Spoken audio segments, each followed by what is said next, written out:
Welcome to AJL Canada's panel, Combating Anti-Semitism Through Children's Literature. I'm Caroline Ingvaldson, Secretary-Treasurer of AJL Canada and panel moderator. I'd like to introduce our panelists. Adele Waxman is an award-winning teacher, librarian, author of children's books, and presenter. Her newest title, awaiting publication, is The Canary in the Coal Mine.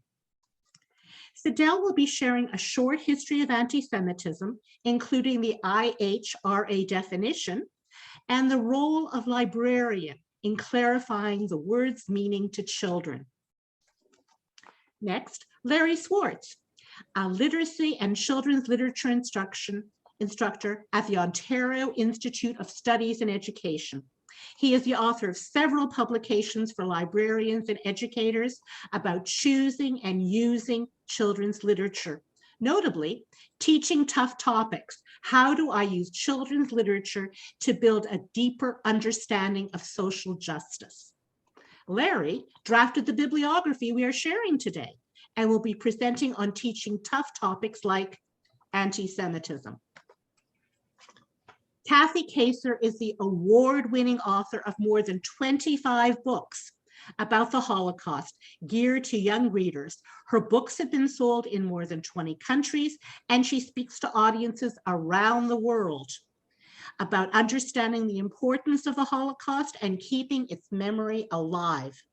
Her most recent title, Under the Iron Bridge, will be published this fall. And now, over to Adele. Thank you very much. And thank you very much for the Canadian branch for inviting me to speak to all these very important people whose work I've admired for so very, very long. I have been asked to speak to the definition and the history of a 3,000-year-old phenomena in 12 minutes. So wish me luck. Actually, the reason I have been asked is because of the book that I have just completed. And that's one, or nearly completed. And it has to do with the history of the phenomena, something that I started many, many years ago and had challenges to present it in a book for YA or for busy adults, because I realized there was nothing like that on the market that I could find that dealt with the phenomena itself. The first book actually to be written about the phenomena wasn't written until the late 1800s, and that was well after many thousands of centuries that it had been in the world as a phenomena. So I approached it because I was reading a quote in a book by Robert Wistrich, the very famous book, The Longest Hatred. Any of the books that's mentioned in this talk, I will have on my site, anything that comes up in our conversation over the next hour or so. And the quote that really struck me was, "For this hatred against Jews to end, perhaps even for it to be diminished, it must be understood." I needed to understand. And every author, or most authors, have been told, write the book you want to read, the one that isn't on the market. Of course, there are hundreds of books on the market. They've been written in the last 75 years or so, because for the first time, scholars could actually look at this as a phenomena, as objectively as possible, and figure out when it was happening, why it was erupting, what were the complex issues that went into allowing this to morph and to ferment and to grow right into our century and right into the current time. So I tried to find the pivotal events in that history. I also wanted to use scholarly material and not use opinion, so I had a lot of things to juggle. One of the things I knew from writing children's books was that certain topics like religion or politics were to be avoided. Even my retellings, especially this one here, I always tended to turn into secular stories, usually with a young protagonist. And of course, you want to work through story if you're working with children, even with YA, even with busy adults, actually. They don't want to read a book that's just fact on fact on fact. But here I was struck with the fact as I read more and more scholarly material, and I remember the first phrase that jumped out at me. It was spread sermon by sermon. And I just looked at that phrase and I thought, oh my goodness, anti-Semitism has everything to do with religion and politics. So how am I going to approach this? Do it through story, take scholarly material, which became a translation of sorts, because most of the material, like Constantine's sword, an important pivotal point in the history of anti-Semitism. And there's a wonderful book by James Carroll about the Emperor Constantine, and a chapter in my 15-chapter book. And I had to translate the material so it would be accessible to young readers and interesting enough, hopefully, and maybe even each chapter could be a lesson in an educational setting. So that's how I began. Let's see where I go from there. Okay, Kathy, I think we can go to the first slide. And I'm showing a slide of the prologue to my book. This is the title of the book. And as I mentioned, it had everything to do with religion, and I was delighted to discover a man named Jules Isaac. So the chapter on Jules Isaac, just to give you an idea of where I'm going with this, and then ultimately what the important thing I'd like to state is that we need to educate ourselves. I was shocked at what I did learn. It was fascinating to read what the scholars have discovered. And once I started reading, I basically couldn't stop. It was fascinating for me. So I'll keep some list of adult books as well, which I'll post on my site. Books that I felt were just for those who want further information, because part of the game, I think, is that we're educated. The teachers are educated, because they say that anti-Semitism is a virus, and we are on the front lines. All you librarians, teachers, educators, authors for children, there's a lot we have to all do together. So I think it's very important that we know what are these pivotal points and what all the tropes are and how they represent themselves in the current climate. So back to Jules Isaac, who I was delighted to find, because he was going to be my story for the prologue. I'll read you just a tiny bit of it so you can see how I approached it. And then I thought, well, this isn't enough to just do the story, because I need to have some of the scholarly input as to why that story was important. So I called that section Framing the Story. And basically it's a commentary on the story that I've taken from scholarly material. It's not opinion. So the first slide, if we could have the next slide up, or I guess it's the second slide, which is the first section or the first prologue, the first story that's read in the book. And I thought that somehow Jules Isaac acted along this famous quote by Friedrich Nietzsche. I never know how to pronounce the name. The fact that everybody believes in something does not prove it is true. If anything, the contrary. I think that's very applicable to today. And it was applicable in his life. I do tell more about his life, but I won't have time to go through the whole thing. But just to give you an idea of the story, Jules Isaac shuffled his feet and took several deep breaths. He had something of great importance to share with the Pope, but he feared his eminence might reject the message. Isaac believed this visit could change the course of history and save millions of lives. This visit had been in the planning stage for years, and only he could carry it out.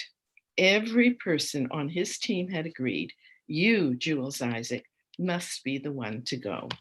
I backtrack a little bit to his story. He was a survivor and lost very important and primary people in his life. So just a little further down, Pope Pius XII was known for his wide arm, welcoming poses, but his hands remained on his desk. He didn't smile, but waved for Isaac to sit in the chair across from him. The doors closed, and Isaac found himself looking into the dark eyes of Pope Pius XII, the most revered, talked about, controversial man on earth. I then will move to the framing the story. That was a big question mark in my writing group. Do I stop there or do I finish that story? Because the book ends with another visit to the good Pope in 1964. And there's a very controversial issue that I've raised here, which I don't want to answer. It, of course, again, will help children and young adults to deal with critical thinking, and they may want to research further and discuss that matter, which is a total other issue. The point that's made in the framing of the story that was very important was that there was no problem with my getting research to start with. I think I mentioned that. I'd like to just mention Dr. Small, Charles Small from ISGAP, ISGAP.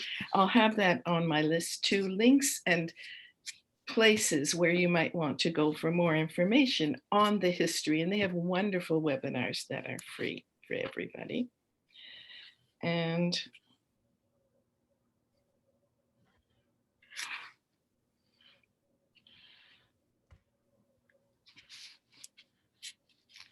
well, I did have a quote, which I seem to have lost, and that's about the importance of what Isaac has presented. It was revolutionary at the time that there might be a connection between the religious hatred, which had gone on for thousands of years, and the Holocaust. This became controversial, and the book that he wrote was The Teaching of Contempt. I believe you have it down below, because his books are also worth looking at. The memoir, actually his memoir has been translated into English, but I couldn't get a copy of it. I don't know whether it's come to Canada or the US yet. But that was a very important time period, and it actually changed how they were able to look at or even consider this connection that may have been going on and what the connection might be. I think we can go to the next slide.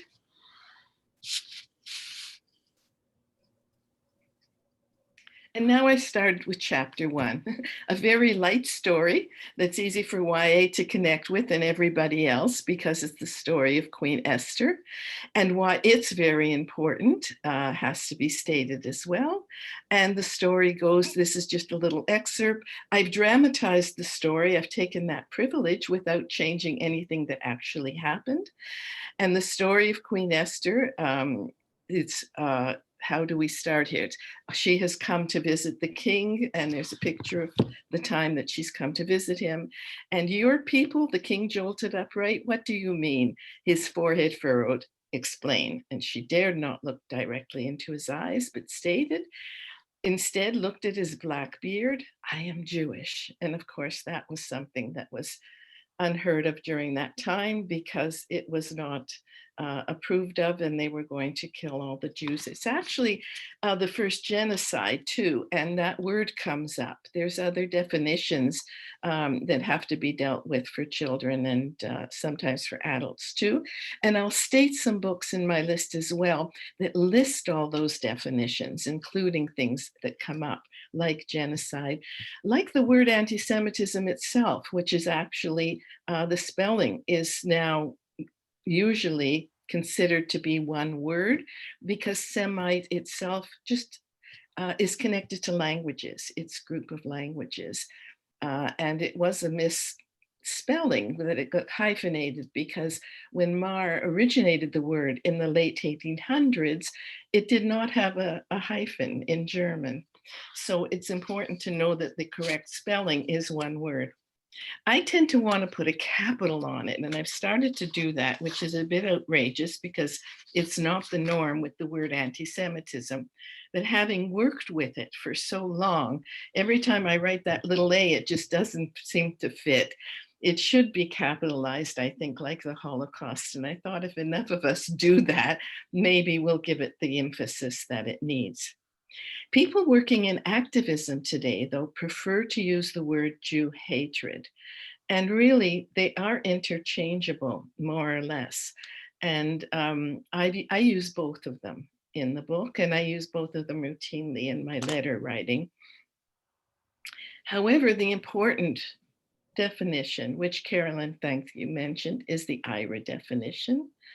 I can give you just the short version of it, but it is a very long, detailed, and very precise definition.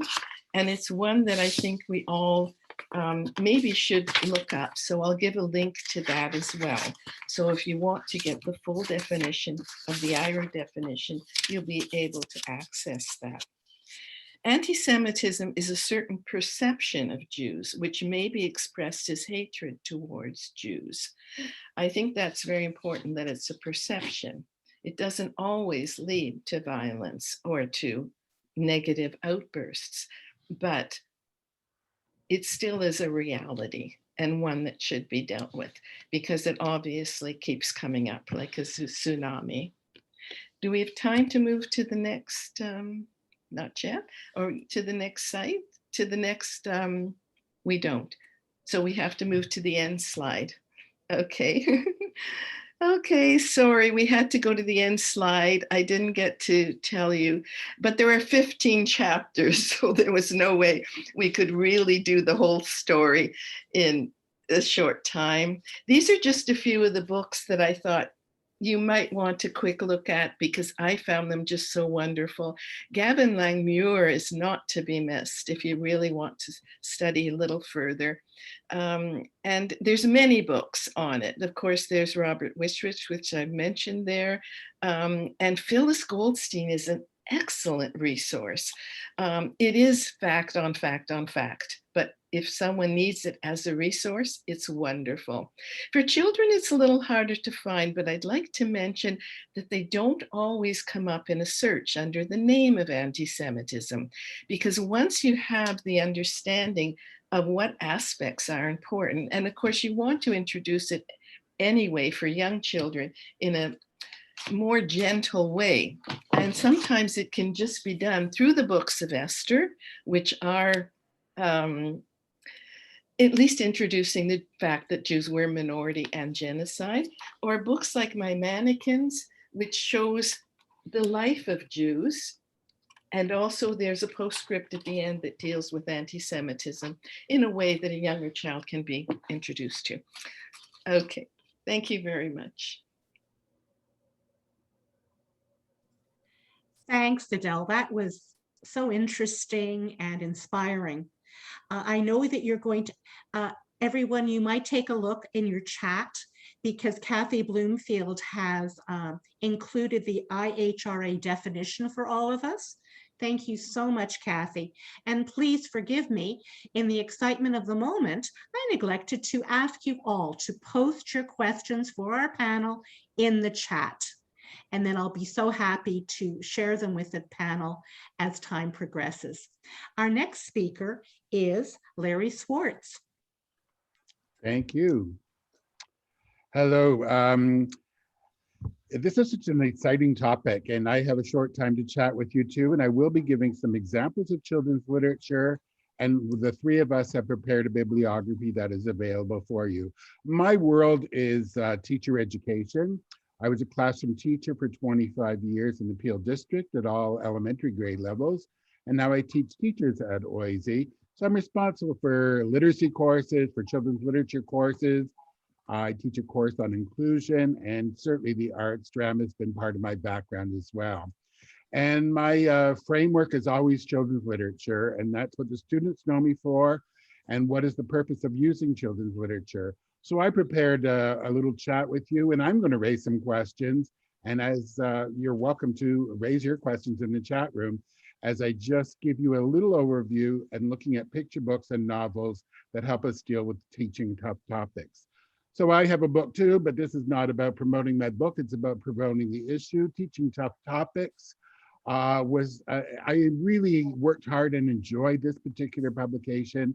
because it gave me a lens to look at look at literature, and something that certainly interested the beginning teachers who are working in classrooms. We live in a challenging world, surprise, surprise. How do we help students of all ages to respect differences or come to understand different views of others? So my basic premise is they need information. So just as Adele presented, they need some facts and information. And then we gather some resources. And in the classroom context, which is again my framework, what are some strategies that we can do through talk, through writing, through the arts to promote understanding? So how do we get that information, and what are the resources? My top topics, race and diverse cultures, indigenous identities, poverty, death, loss, and remembrance, gender identity and homophobia, bullying, and others. And of course, I do have a chapter on the Holocaust, which Kathy Kasich contributed to. So I try to organize it around tough topics, and they are tough. And I just read a novel yesterday, and I looked at the back, and he says, teaching tough topics is tough. And what makes it tough, and how do we get the information over? Because teachers might not feel comfortable, or we as educators might not feel comfortable. Are we giving the right information, enough information? So for me, why children's literature? There's my first question, why children's literature? Children's literature helps us to make connections. It invites students to reveal their stories. I believe that many students have these stories in their head, but choosing to reveal them is another important medium, and we need to build trust in communities. I've been working in a classroom in the last 10 days looking at the topic of hate. And I'm inviting students to think of stories from their own lives, but why are people so mean? Why do some people hate other people? And the kids, they have the stories in their heads, but it takes a trusting environment, a trusting teacher to do a turn and talk and have the kids preserve them on paper. So I believe that it helps when we share literature. We know that the literature has done a job when it connects to their own lives. And the thing that I push forward with the kids, it might not have happened to you, but it happened to somebody that you know. And sometimes that broadens to their family, to their neighborhood, and of course to the world where they might have read a story in the media. Literature raises questions about topics of concern. So looking the issue of anti-Semitism, what questions do you have? Let's begin on an inquiry. And then in our classroom context, we can have meaningful discussions, or whether I'm sitting with my young son or daughter. I don't have a son or daughter, but if we are sitting with our son or daughter, we can share our views, provide language, and personally respond, let them know what's going on in our head. So those discussions matter as well. The literature that we choose to share provides case studies for looking at the relationships, looking at values, and looking at struggles that people have gone through. And of course, the literature gives us artifacts for the students to respond through talk, through further reading, and maybe through drama, and of course, through visual arts as well. So there's a handful of reasons why choose literature, children's literature. Kathy, are we going to get the slideshow, or do you think? Yes or no? There's my book cover. Thank you, Kathy. So when when we were invited to look at this panel, I started looking, of course, there's many books about Holocaust literature, and I wrote an article for the Canadian Children's Book Centre on that for their book publication, Book News. But we wanted to focus in on anti-Semitism. And so you do the Google research, and I don't know what you would find, and I thanks Adele for highlighting books, but every book, every Google search will show you this next slide, Kathy, the poisonous mushroom. And let's make no mistake that this was a piece of propaganda, 1938, given to the German Jews. And the analogy that the Jews are poisonous mushrooms, and they look like other mushrooms, or may look like other mushrooms, but we have to stay away from them because they're poisonous. That's pretty chilling and pretty profound. And this was put in museums, it was put in exhibitions and in murals and in schools, because they wanted children, or this particular author, and the organizations, of course, wanted anti-Jewish hatred, and they did it through literature. But is this a book? First of all, it would only be in museums today, maybe just as the cover. It's not something you're going to share with kids. And that leaves another question, like, what is children's literature? What is the intent of children's literature? And how do the kids get the book? Was this used in the classroom as when I went to school, it's called the reader? Is this a book that a child is going to pick up by himself or herself? Is it a book that a teacher is going to read aloud? So I think it brings the question of how kids get the books, and just something to think about as I share some other titles. So who is the book for? Is it read with the child? Is it read to the child? Or is it read along with the child? So picture books are an adult-child medium. Children can move on to, depending on their reading fluency, can move to read picture books on their own. But how do as a child, interact with the picture book is what I want to start with. And there's also many picture books for older readers. We can get into that discussion as well. But how is the child, the student, accessing that particular publication? So this one, make no mistake, is propaganda. It's chilling, but I think any scholarly work will mention it. I do want to mention that my friend Kathy Kaser does bring reference to it in her book, in her new book, Under the Iron Bridge, and it did it in an interesting way. And because I looked at this cover, it was interesting to read Kathy's presenting of that in the environment of the late 1930s. So the way to approach this, folks, I believe, is if there's no books about anti-Semitism per se, and please help me because I'm looking to add on to my collection with picture books, but I believe, and I would argue, that we need to identify a culture. How do I understand about Muslim culture? How do I understand about indigenous identities? And today we're talking about children's literature. So I think that we have to learn about the culture. And of course, there's many books on the Jewish culture. Kathy, the next slide. And these are just 5 that I chose for today's presentation, each with a different lens. There's many books that have food and many books that would talk about cultural celebrations and holidays. But A Hanukkah Noel is based on a true story. Sharon Jennings tells Charlotte's story about a young girl who moved to France, and she was enamored with all the Christmas celebrations that were going on around her. And being a Jewish girl, she was enamored with it, but she also wanted to partake in those celebrations. A beautiful story based on a true story by my friend Charlotte. Chicken soup, chicken soup. So whose chicken soup is best? Is it Bubby's chicken soup with krepla, or is it Nai's chicken soup, Chinese chicken soup with wontons? So again, comparing cultures or introducing the cultures. In Chik Chak Shabbat, Goldie Simcha, and I love Goldie because that was my grandmother's name, so when I wrote that down, it warmed my heart.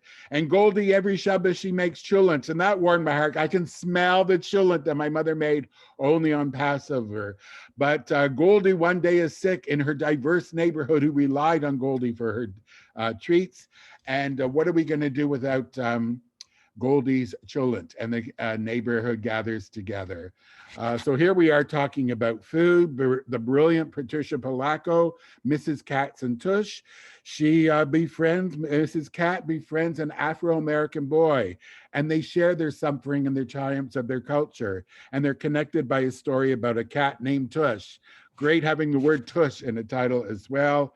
And there's many autobiographies, of course. This one, Saving Lady Liberty, is the story of Pulitzer, who tried to gather money for the pedestal of the Statue of Liberty. So my question on this page is, why do we need to read about Jewish culture? And what do we learn from Jewish culture? And what Jewish culture are we talking about when we share a book? Is it about food? Those books are making me hungry. Okay, next.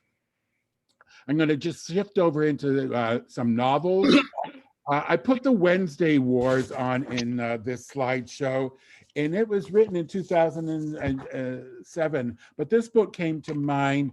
Gary D. Schmidt is a great author, and he wrote this book about growing up in 1967, 68 in, I think it's in New York State, it might be Connecticut.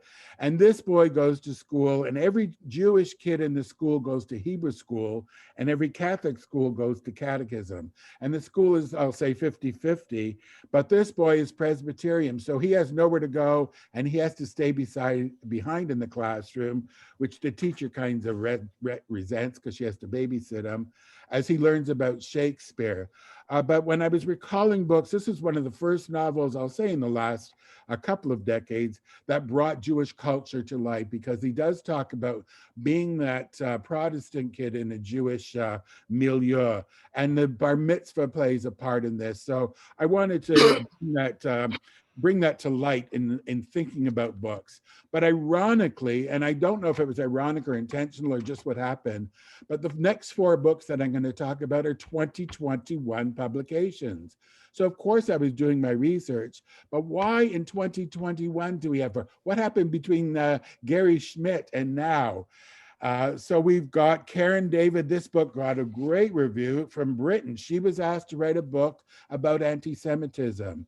It's the story of 2 twin sisters, and there's Jewish history in her family. And one girl is just blasé about it, one of the twins, but another girl wants to adopt her and learn about her Jewish history and Jewish culture, and she makes friends with a Jewish girl. Now, in the book, there is, of course, there's abuse, there's vandalism, there's online trolling, but this girl tries to learn about Jewish culture through her friendship, and her friend is going to have her bat mitzvah. And what this author does talk about, what she brilliantly does, she said she couldn't not do it, but she uses the story and the voice of Mala Tribic, one of Britain's best known Holocaust survivors, and she puts that story in. The school goes to visit, or the community goes to visit Mala talking about her story. So that way she slides in an authentic story as these contemporary girls deal with anti-Semitism. A great book, What We're Scared of. British, but I got it available in paperback. Next. Chilling, Chad Trask, The Good War. This is told through video games. So we're into the world of video games, and the video game is based on World War II. The teacher sets up an after-school club, and these kids knew very, very little about World War II. But through the game and through the competition, they start learning about what happened in Germany and about the war. And it's quite upsetting to them, to some of the kids. And what actually happens, one of the chilling aspects of this book, is one of the boy gets entrapped by a white supremacist, and he sort of bonds with him online, which is very chilling that this is happening while I'm watching the news on CNN. And this is a book for kids that talks about white supremacy through something that they might identify in video games. But again, the world of prejudice and building the world of empathy.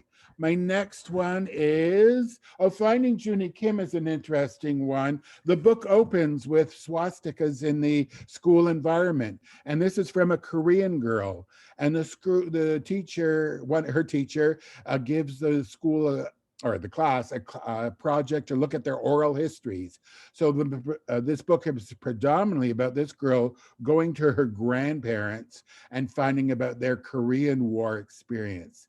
But this girl wants to have, lower her head. She doesn't want to be active. But when she sees what's happening in the school with the racist graffiti and the swastika, she wants to learn more about being active, and she does it through her own personal story.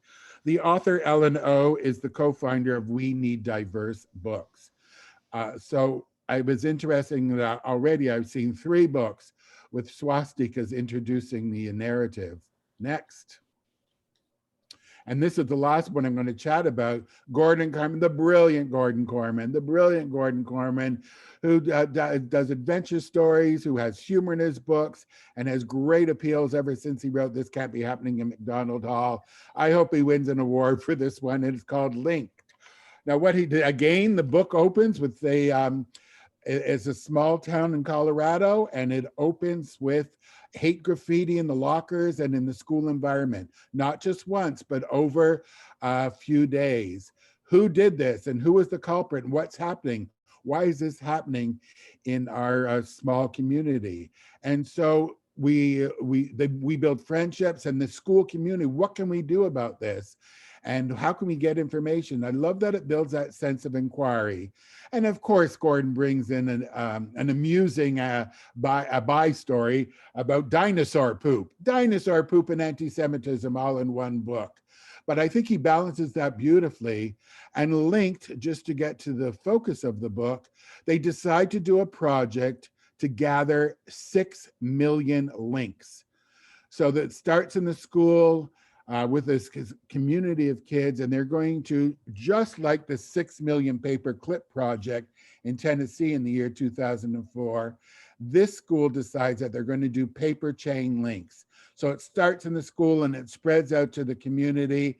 And of course, it goes further where other states and send a link so they can get to the number 6 million. All this is happening while one boy, again, a bar mitzvah is happening there, and he's trying to practice for his bar mitzvah. And all this is happening where we're trying to find the truth of who would spread this hatred. This is a must-read book, and give me a grade 6 class, and I would organize my class around books that look at diversity. The book that I just finished on the weekend, Yosef Ozim is not a hero. No, it's not anti-Semitism, but Yosef lives in a small community in Texas, I believe, and he's made fun of because his family is Muslim. All Yosef wants to do is partake in the robot competition, but there's the people in this small community says, go back to where you came from. Go back to where you belong. And he said, I was born here. And it's very chilling for me to read in books, many books these days, from Wistrich to this one that I just finished, where characters say, go back to where you belong on. So I'm looking at it globally. Of course, anti-Semitism ties into that, obviously, but we need diverse books. And how do we bring that learning and understanding, where I talked about information, where I talked about discussions and resources. The only other question I want to finish off with is, who are the readers? How are Jewish readers going to read these books? How did I, as a Jewish man, respond to the Wednesday War? And of course, what about the non-Jewish readers? Where they go to gain information? So any book about a tough topic will build inquiry, build empathy, hopefully, and lead to understanding, whether it's with our own children or in a classroom community, or when we meet students in the library. And I'll finish off with a quote. I was very fortunate. Deborah Ellis, the Canadian children's literature hero, gave a keynote address in her talk in the IBI conference in 2008. And she was very generous to write the foreword to my book. The best of children's literature can remind us we need not be afraid of differences, and we have the power to create beauty out of pain. We have that power. Good children's literature is not the only key to sustained, livable futures for all, but is certainly one of the keys. Thanks for listening. Thank you so much, Larry, especially your concluding quote. It's wonderful. Now, the inimitable Kathy Kaser. Thank you so much. Such a pleasure to be here. And of course, as a writer and someone who writes about the Holocaust and includes issues of anti-Semitism in her books, it's certainly an important topic for me. So I have to apologize that when I'm sharing the screen today, that I've got these slides on the. Are you seeing my slides now? Yes. Hold on, let me just close out this. Okay, there we go. That you're seeing all the slides on the left-hand side. There's some gremlin in my computer that's not letting me give you a full picture here, but at least you're seeing slides. So these are just some of the 28 books that I've written that focus on the Second World War and the Holocaust. I'm just going to talk about a few of them today. So if you want any more information about these books, about how they're written, about what I do, then please go to my website, kathykaser.com. So obviously these books are meant to be used in the classroom, but also I want these books to my job is to make a meaningful connection to this history through the stories that I've written. So I'm going to focus very briefly on 3 of my books today, and perhaps take a slightly different approach when talking about anti-Semitism and children's literature. So these are the stories of rescuers. I think that one of the difficulties that kids face when they study the Holocaust or when they read books about anti-Semitic acts during this time in history is that they can be totally overwhelmed by the hopelessness of the situation. They don't see a way out. They don't know what to do when they read about or witness acts of aggression.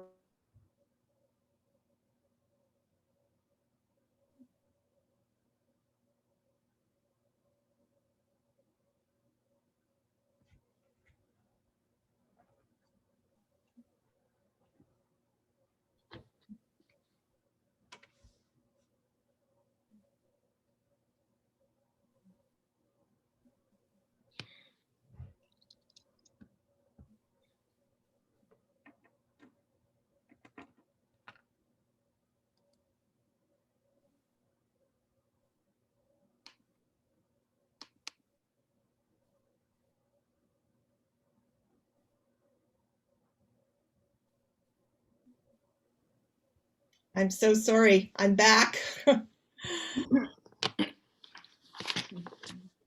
are the Gremlins. Okay. So by rescuers, I'll just go back and say by rescuers, I'm talking about those individuals who demonstrated good citizenship and moral courage at a dangerous time in history. We know that there were not enough of them, but I really do believe that these stories of rescuers and the rescuers themselves can act as role models for young people today as they dive into this history, but perhaps more importantly, as they grapple with the world around them, as they hear and see the rise in anti-Semitism, as they learn about war, as they witness acts of hatred. The stories of rescuers provide a sense of hope and demonstrate the importance of compassion. What a wonderful thing if we can instill in our young people a sense of caring and compassion. They allow kids to see others doing positive acts, and by extension, they can think about how they can do something positive in the lives of others as well. So as I said, I'm going to talk very briefly about these 3 books, and I've chosen these 3 because they are geared to 3 different age groups. The Brave Princess and Me is a picture book. It's one of the picture books, though long format, that is geared to kids as early as grades 3 or 4. The Brushmaker's Daughter is an early chapter book for kids in grades 4 to 6. And Under the Iron Bridge, which Larry already mentioned, which does have this story of the poisonous mushroom and its use in the classroom in it, that's a book for middle grade readers, grades 7 to 9 and beyond. And I think this is a really good example of how this history can be written for a wide range of readers, as long as we make sure, I make sure, all of us make sure that we're being sensitive to the age and stage of development of the reader. So let me tell you about starting with The Brave Princess and Me, which tells the story of Princess Alice of Greece. There she is, a beautiful picture of her on the right. Princess Alice was actually born in London, a direct descendant of Queen Victoria. As a young woman, she met and married Prince George of Greece and married him, moved to Athens, and together they had 5 children, 4 daughters, and a son named Philip. There you see the whole family on the left, and Princess Alice with her son Philip on the right. I'm going to talk a little bit more about Philip in a moment. During the war, one of the amazing things about Princess Alice is that she was born completely deaf, but she was a very bright woman and learned to lip read fluently in 3 languages. And during the war, Princess Alice of Greece hid a Jewish family in her residence in Athens, a girl named Tilda Cohen and her mother, Rachel Cohen. This is Tilda and Rachel, a picture taken many years after the war. And this is the family that hid in Princess Alice's residence. Gestapo headquarters were located directly across the street from Princess Alice's home, and periodically the Gestapo would search the residence, believing that there was a Jewish family who might be hiding there. And during these searches, Princess Alice would pretend not to understand what was being said when she was being questioned, and she would pretend not to be able to talk. Of course, she understood everything and she could talk perfectly, but in some frustration, the Gestapo would leave and this family remained safe. So let me tell you what happened to Princess Alice. During the war, she actually divorced her husband. Her 4 daughters married and scattered across Europe. And let me come back to Philip. Her young son, Philip, was actually sent to a boarding school in London where he grew up, met and married another princess whose name was Princess Elizabeth, who became Queen Elizabeth. And Prince Philip, who you see in this picture, was the son of Princess Alice of Greece, a woman who hid Jews in her residence, a remarkable rescuer. If any of you are followers of The Crown on Netflix, you will have seen a couple of episodes of The Crown that actually highlighted Princess Alice and Philip and their somewhat tumultuous relationship. The Brushmaker's Daughter tells the story of a wealthy businessman named Otto Veit, who lived in Berlin in 1936. He founded a brush factory in Berlin and actually supplied the Nazi army with brushes and brooms and toothbrushes and other kinds of brushes. So in one sense, he was assisting the Nazi army. His was an essential service, deemed an essential service. But on the other hand, he was a rescuer. He saved dozens of Jewish men and women by employing them in his factory and saving them from deportation. All of the workers in Otto Veit's factory were either blind or they were deaf. He himself was blind. He lost his vision as a teenager, and he had a particular compassion for others who were also blind. This story is about a fictional character, 12-year-old Lillian and her father. They are Jewish and on the run from the Nazis trying to avoid deportation. Lillian's father is blind, and it appears that no one can help them until they meet Otto Veit. He brings them into the factory. He employs Lillian's father in the factory, and Lillian, who visits the factory every day, really becomes the eyes and ears of this story. Of course, it was very dangerous for Otto Veit to rescue Jews, save them, hide them in his factory, and the book is filled with the ups and downs and near misses of having this Jewish father and daughter hiding out in the factory. This is actually a photograph of some of the real people who passed through Otto Veit's factory and were kept safe by him.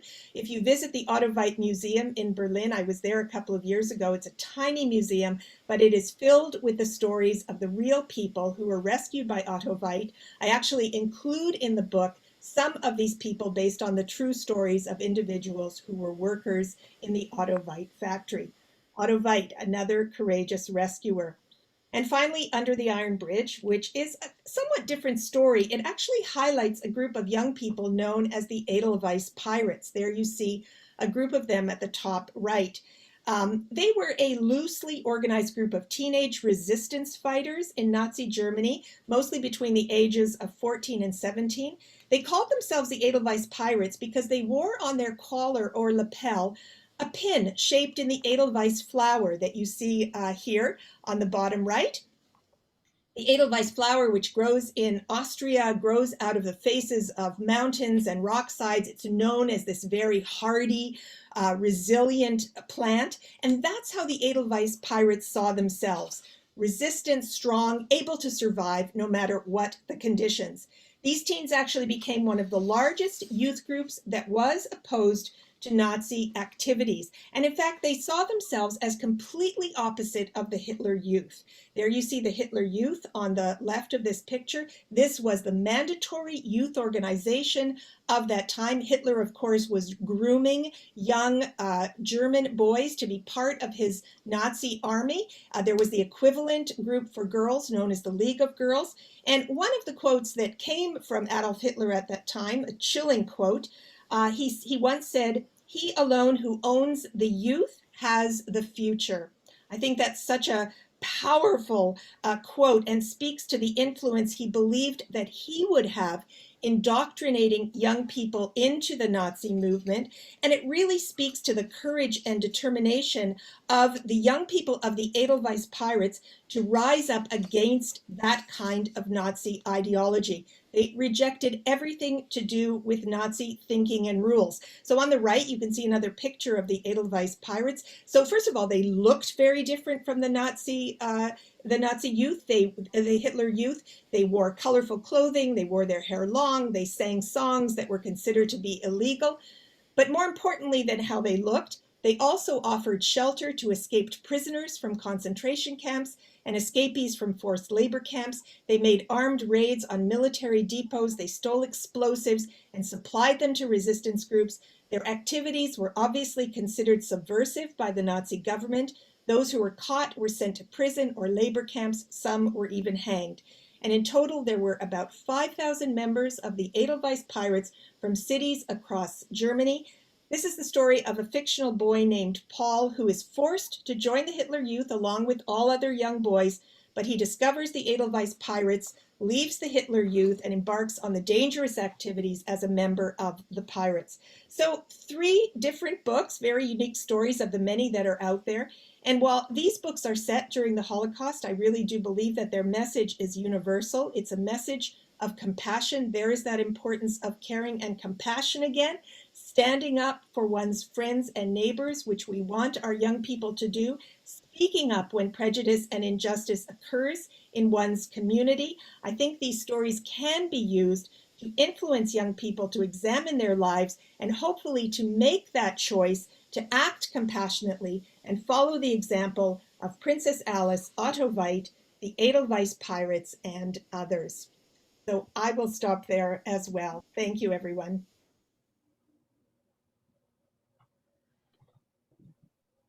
Thank you so much, Kathy. It's a wonderful note to conclude the panel discussion on. Thank you to all of our panelists. And while we still have everyone here, let's look at some questions, if that's okay with everyone. Here's Judy Peterson's question that she directs initially to Kathy, but I think we'd love to hear what all the panelists have to say. Is there a concern that rescuer books are starting to dominate the Holocaust market, and that this might give young people the impression that the Holocaust was not so bad because there were so many rescuers?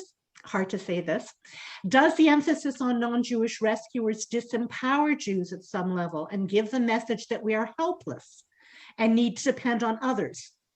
Would not stories about Jewish resistance and rescuers help empower Jews or any group that need to advocate for themselves? Great question. Over to you, Kathy. Mm-hmm. Wow, there's so much in there to kind of unpack. I know. I'll address the part about, this sense that maybe these books give a sense that Jews may have been dependent on others.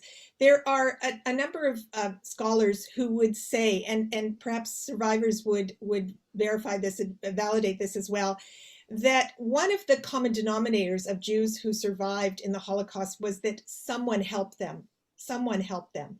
And so I think to acknowledge that we need help in these desperate times, and that those who are willing to help are individuals who step outside of the norm and do something so remarkable. The truth is, there were not enough rescuers, and had there been more, I think this time in history could have been dramatically different. And if we put that in the context of the world today and the rise in anti-Semitism that we see today, if we could encourage more people to stand up and help, to stand up for their fellow neighbors, for their friends, their community, their school, their family, whoever that is, then I think we would be going far in combating that rise in anti-Semitism that we see today. Can I just add something to that? Please do, Adele. Yeah, I just wanted to add that all these stories are so important. So anything I say is not to negate anything. I mean, I'm just so impressed with Larry and Kathy and the vast things they know in the books that they're suggesting. But we are living in a time that's of great change, and it's showing out, or anti-Semitism is coming from all different areas, including, unfortunately, right now within our educational system. There's a lot going on in Toronto. And we do want to make sure that we're giving the children today the tools that they need to deal with things within their world. And everything that this has been mentioned, I'm not negating in any way whatsoever. They are all vital. The Holocaust is vital. Dealing with anti-Semitism as comparison to other racisms or intolerance is equally vital. But it's also vital that we understand our own story and know our own story, because that's only the way that we can see the similarities and see the differences. And there's only a way that we can have our voice to make it known what it really is all about. I mean, sometimes you listen to these debates on Intelligence 2 on YouTube, and people mention the word anti-Semitism, but they don't really have an understanding of dealing with it. And the things that have been coming up in the educational system and the comparisons they're making to the Indigenous people of Canada are just so unaware of the basics of Jewish history and of anti-Semitism. So I don't want to negate anything that's been said, but there are studies now. Ruth Weiss has a wonderful statement on it. I like to call her Ruth the Wise. I can put that on my link. The feeling that there have been so many books about the Holocaust and so many books about, or we're trying to have, we have a lot more books that include, of course, Black people. A lot of people don't know they're Black Jews, you know, things like this that have to go that way. I really am impressed too with what Kathy said about the rescuers. And I'd like to add to it that it's important to know in history that there were voices that spoke out against it. I've done that through the Dreyfus time period. The late 1800s are vital to understanding what we're living through today. Unfortunately, we don't have more time because the 1800s are just set the platform and the soil for what's going on. I don't think they could find a good children's book on Dreyfus. I don't know why. Jules Isaac was vital in that, which is why I raised him initially, because he was a teenager at one of the universities. And of course, the intellectuals were foremost in anti-Semitism and continued to be during World War II. And it's happening again today, because originally anti-Semitism was for the illiterates and for people who didn't know. But it has entered into the intellectual realm, and it's happening again today. I shouldn't go on because even during Hitler, I know Larry mentioned the poison mushroom. The same was with the protocols. It was required reading during the Second World War. And now the conspiracy theories are on the rise. So it's how we introduce it. I agree with everything that's been said. I think I'm just adding another element to it. And with that in mind, I thought they had chosen, whoever chose the three of us was perfect, because I think each point of view and perspective has to be dealt with equal weight. Thanks, Adele. And about choosing you three wonderful experts, all kudos to Anne Dublin, distinguished Canadian children's author as well. Larry, please, we welcome your thoughts. I know it's timing. I'm looking at the questions, and what I would long for is to be in a room eating biscotti or eating rugelach and talking about these questions. Because hopefully our chat, which was the goal, was to inspire questions, not answer questions. I've already written 2 titles down that will be on my book list. So I thank you, Joyce, for that recommendation. And the question about anti-Zionism is, of course, another strand or another lens to look at this. And I know that my colleague has done extensive research on that. And we could look at books that do look at the Israeli-Palestine issue. And that big question was, why does everyone hate the Jews? And I think in my little chat with children these days, of all ages, grades 4 to 10, is asking, why do people hate, is a big question. So that, I did, my activity was write down something you love, and they did. Write down something you hate. Oh, they hate broccoli, or they hate doing geometry or whatever. And I said to them, why do some people say they hate Jews? Why do some people say they hate gays? And this girl at the back, 10 years old, jumped out of her seat and gasped that I was confronting her with this question. I says, because hate, and I don't have the answer, why do some people hate? But I want the kids in their heads to answer, why do you think people hate? And one girl in this class, I'd say 10 years old, said, because they've been taught that way. Or another one said they've never had experience with those people.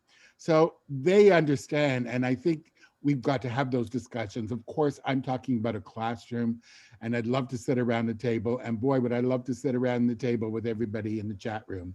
But you gave me food for thought as well. And thanks, Adele, and thank you, of course, Kathy. Sean, do we have time for a couple more questions? Yes. Okay, at least one. Can I just, Carolyn, Yes, please. just to, again, off of Larry's comment, and I just add, I agree that there are not always answers to those important questions, but I would much rather those questions be asked in the classroom where we as adults, or adults in general, are there to help guide that discussion. I would much rather those questions be discussed and asked there than they be asked on the playground where no one is there to hear or monitor. So even if we can't provide all the answers, let's at least have the discussions there. Amen. Amen. Yes, yes, very much so. Mm-hmm. Here's a great question from Helene Becker. She wants to know how we feel about Jewish authors and stories being excluded because we, Jews, are not considered sufficiently diverse and are considered to have privilege. So we should step aside. She states, and she's so right, that we need stories that show Jews as regular kids. Great comment from her. Who would like to be the first to reply? Adele, you're nodding.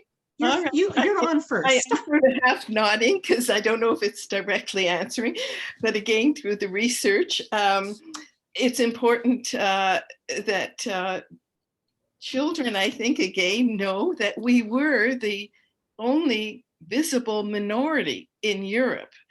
And we were considered or labeled Orientals, aliens. In the 1800s, there's a person called Hein that labeled us the white Negroes. And I was even learning as I went along how much we're not the whites. Like lately, what's happened is everything's become black and white, and we're not the whites, and we're not colonists, and we're anything but, because after all, when we came to Canada, the British were here, they were the colonists, and we were even negated at that time. We couldn't get jobs. They had Gentiles only need apply. So we are a separate entity, and that's why it's so important that we tell our story alongside these stories, because we can very easily be moved aside again. A matter of fact, there were just some tweets regarding the local issue in our school board, and one person said that we have to introduce, I know we're not going there on the top, introduce all the Islamic stories and the Black stories and the gay stories and the Palestinian stories. And there I am looking at this and saying, where do we fit in? And sometimes that's the case. There's a children's book that just came out about the women of the Middle East. And I picked it up thinking, oh, this is wonderful.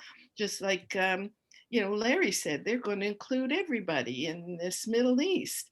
Well, no, the book is published just with everybody but the Jews in this women of the Middle East. So I think it's very important that we recognize that we're just becoming invisible again. And we need to state our case and state our history. We're not white, we're not colonizers. We come from all different backgrounds. There are Black and white and Oriental. There's Chinese Jews. There's, I think this history, we're just beginning to explore it as children's authors. And I think that we have to take up the challenge. Yeah. And hope that there will be publishers who will be willing to publish these stories. Well, this is the problem. And even, my experience has not been a quick one. So that's the thing, because it's new. It's a new approach.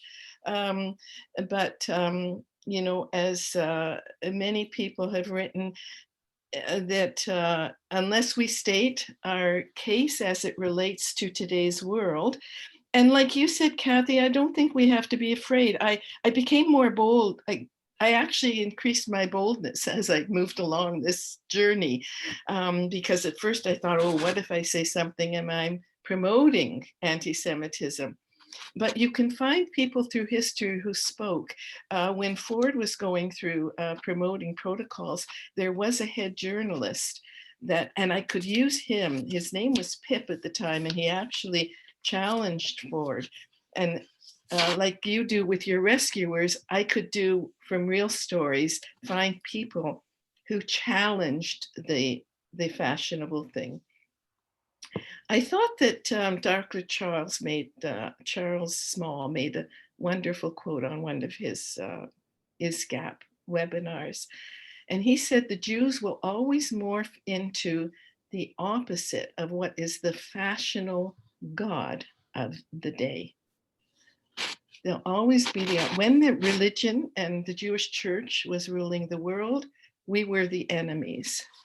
When Germany and nationalism and the idea of race came to the fore, we couldn't be part of the nation somehow. We weren't pure enough.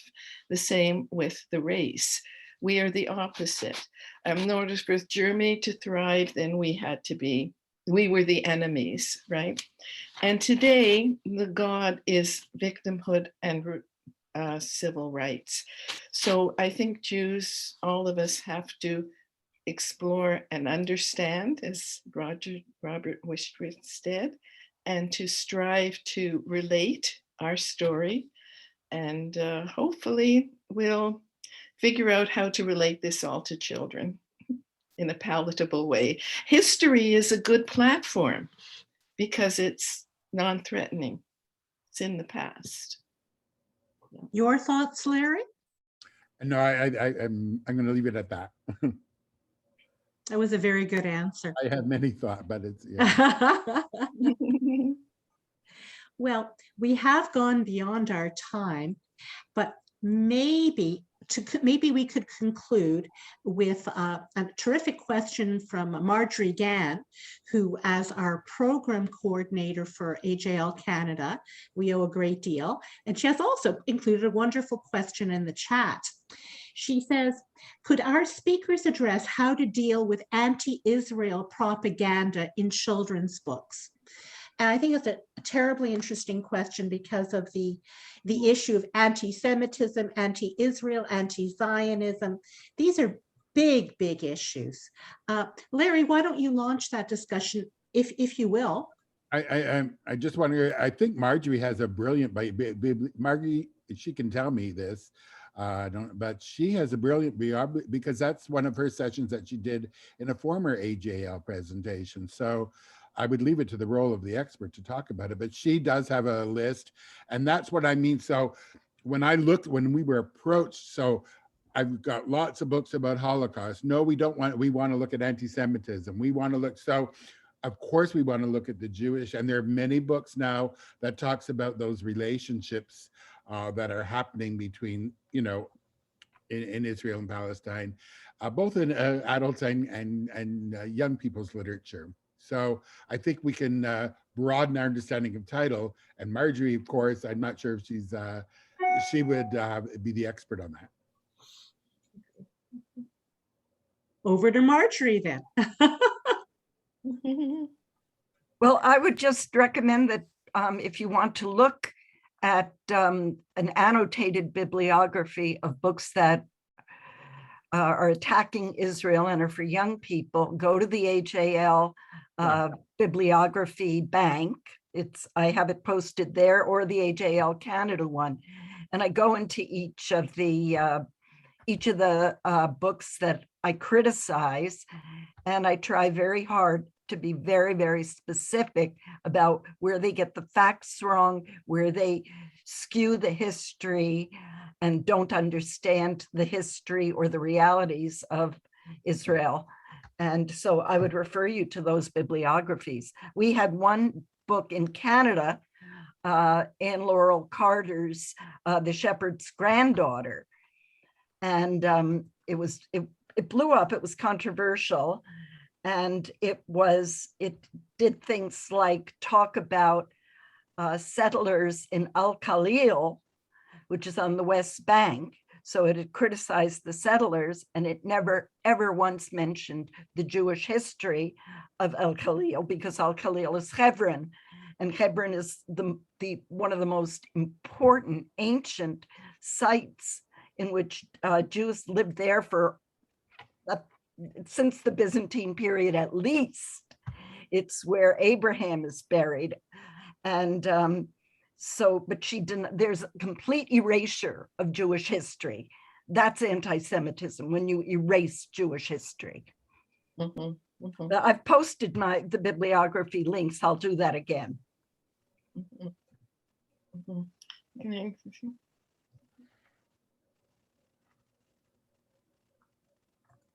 Would any of our panelists like to add a final comment before we conclude? I want to remember to say, please save the chat. There's so many interesting questions and marvelous book references. I moderate a Zoom book club for teen readers, and I can't wait to introduce some of these wonderful books to my book club participants. So please look at the chat, save the chat.